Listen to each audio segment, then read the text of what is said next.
What's the story, guys? Welcome to another Irish Media Watch, and today we're going to be covering how RTÉ's Morning Ireland was absolutely in full-blown panic mode over the revelation that Catherine Connolly was trousering thousands of money working as a representative as a barrister for the banks in evicting people from their family home. I swear, the best comedy that RTÉ does now is the current affairs programmes. Any pretense they had of impartiality went right out the window as they went into full damage control mode as they tried to rescue Catherine from the calamitous state she's in now at the moment. And the thing is, this isn't even a new story. This was known about years ago when she was actually standing for the Dáil. If we had a media class that was actually worth its salt, this question would have been put to her ages ago. But because the media are actually in favour of her, pretty much the same way they were in favour of Michael D 14 years ago, it was allowed to slide. But now, in the last week of the campaign, this thing has got legs and they are panicking. Because this woman has put herself forward as some sort of champion for the poor. She piously stands up there like some sort of pseudo-saint, sanctimoniously lecturing the rest of us. Well, the simple reality is what she was doing as a barrister was trousering moolah left, right and centre from UK banks. And you could just smell the desperation in Montrose as they desperately trying to pedal back on what's going on. They even drafted in some lad from the Bar Society to try and come in and say that she had no option in relation to the clients that she takes because of something called the cab rank rule.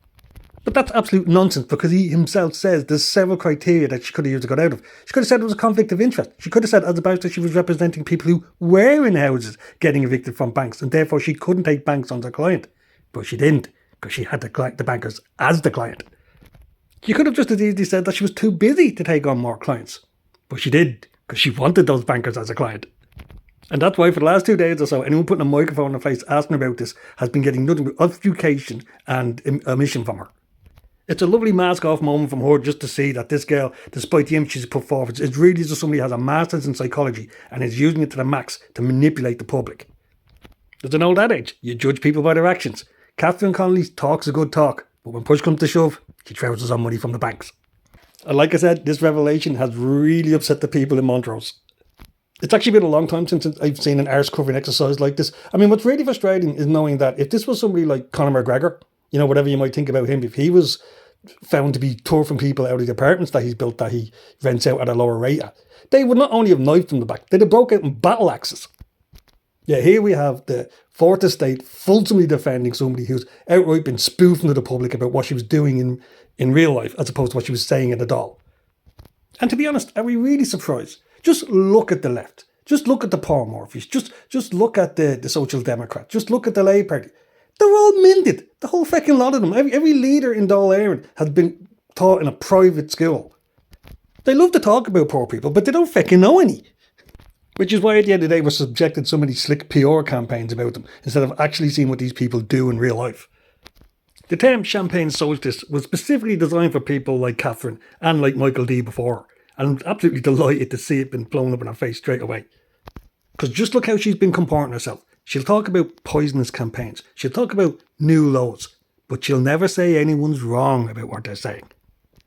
She'll never say she never took the thousands of euros off the UK banks for turfing people out of their houses. Her morality doesn't extend to herself getting a career in a job where she wouldn't end up in that position. I mean, Catherine could have been a doctor. She could have been a teacher. She could have been a nurse. But she chose barrister.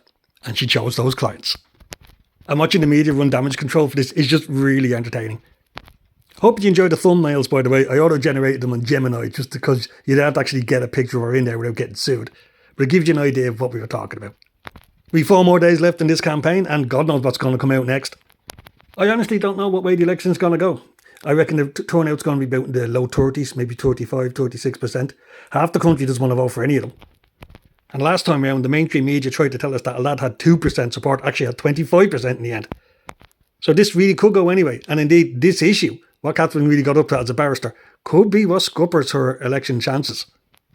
Alright, maybe Jim Gavin will win. He's still on the ticket. Okay guys, have a good one. Just thought you get a laugh out of this. They are really panicking now in relation to this revelation.